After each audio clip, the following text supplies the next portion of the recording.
വാഹനങ്ങൾ സഞ്ചരിച്ച ദൂരം കുറച്ചു കാട്ടി സെക്കൻഡ് ഹാൻഡ് വാഹന വിപണിയിൽ തട്ടിപ്പ് വ്യാപകം. ഓഡോമീറ്ററിൽ കൃത്രിമം കാട്ടിയാണ് കിലോമീറ്ററുകൾ കുറച്ചു കാട്ടുന്നത്. പ്രത്യേക സോഫ്റ്റ്വെയറുകളുടെ സഹായത്തോടെയാണ് മീറ്ററുകളിൽ കൃത്രിമം നടക്കുന്നത്. ഇത്തരത്തിലുള്ള നിരവധി സംഘങ്ങൾ പ്രവർത്തിക്കുന്നതായി ന്യൂസ് 18 നടത്തിയ അന്വേഷണത്തിൽ വ്യക്തമായി. വാഹനങ്ങളുടെ ഓഡോമീറ്ററിൽ കൃത്രിമം കാട്ടുന്നതായ വിവരത്തെ തുടർന്നാണ് ഞങ്ങൾ അന്വേഷണം നടത്തിയത്. 86,000 കിലോമീറ്റർ ഓടിയ ഡിജിറ്റൽ മീറ്ററുള്ള കാറുമായി തിരുവനന്തപുരം മുട്ടത്തറയിലെ ഇലക്ട്രിക്കൽ വർക്ക്ഷോപ്പിലേക്കായിരുന്നു ആദ്യ യാത്ര. കിലോമീറ്റർ കുറയ്ക്കണമെന്നാവശ്യപ്പെട്ടപ്പോൾ വാഹനം മാറ്റിയിടാൻ നിർദ്ദേശം. അല്പസമയത്തിനകം ഒരാൾ വന്ന് മീറ്റർ അഴിച്ചെടുത്ത് അകത്തേക്ക് കൊണ്ടുപോയി. 55,000 കിലോമീറ്ററായി മീറ്റർ സെറ്റ് ചെയ്ത് തരണമെന്നാണ് ഞങ്ങൾ ആവശ്യപ്പെട്ടത്. അരമണിക്കൂർ തികയും മുൻപേ മീറ്റർ കൊണ്ടുവന്ന് പുനഃസ്ഥാപിച്ചു. ഒറ്റയടിക്ക് 30,000 കിലോമീറ്ററിലധികം കുറഞ്ഞിരിക്കുന്നു.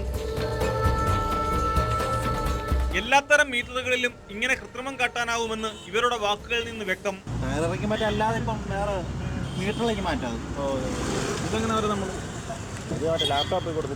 കാറിന് 700 രൂപയാണ് പണിക്കൂലി.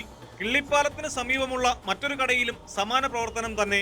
3 ലക്ഷം കിലോമീറ്റർ ഓടിയ ഇന്നോവ കാറിന്റെ മീറ്ററിൽ 1 ലക്ഷമായി കുറയ്ക്കണമെന്നാവശ്യപ്പെട്ടപ്പോൾ മീറ്റർ അഴിച്ചുകൊണ്ടുവരാൻ മറുപടി. 200 രൂപ കൊടുത്താൽ സമീപമുള്ള ഇലക്ട്രിക്കൽ കടയിൽ തന്നെ മീറ്റർ അഴിച്ചു നൽകും. ഇന്നോവയുടെ കിലോമീറ്റർ കുറയ്ക്കുന്നതിന് 1200 രൂപയാണ് കൂലി. വിൽക്കുമ്പോൾ എന്തെങ്കിലും സംശയം തോന്നുമോ എന്ന് ചോദിച്ചപ്പോൾ ആർക്കും മനസ്സിലാകില്ലെന്നും വിൽപ്പനയ്ക്കുള്ള നിരവധി വാഹനങ്ങളുടെ മീറ്റർ താൻ ഇത്തരത്തിൽ മാറ്റിയിട്ടുണ്ടെന്നുമായി കടക്കാരൻ.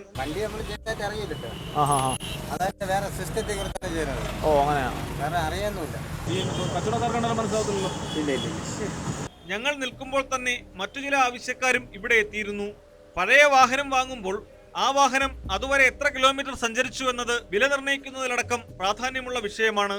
ടയർ കറക്കി മീറ്റർ മറിക്കുന്ന പ്രവണത ഡിജിറ്റൽ മീറ്റർ ആയപ്പോൾ പറ്റാതെ വന്നെങ്കിലും കമ്പ്യൂട്ടർ വിദഗ്ധരുടെ സഹായത്തോടെ അതിനെ മറികടന്നിരിക്കുകയാണ് ഈ രംഗത്ത് പ്രവർത്തിക്കുന്നവർ. വാഹന വിപണിയിൽ നടക്കുന്ന വൻ തട്ടിപ്പാണ് ഞങ്ങൾ തുറന്നു കാട്ടുന്നത്. ഇനി ഇക്കാര്യത്തിൽ നടപടിയെടുക്കേണ്ടത് അധികൃതരാണ്.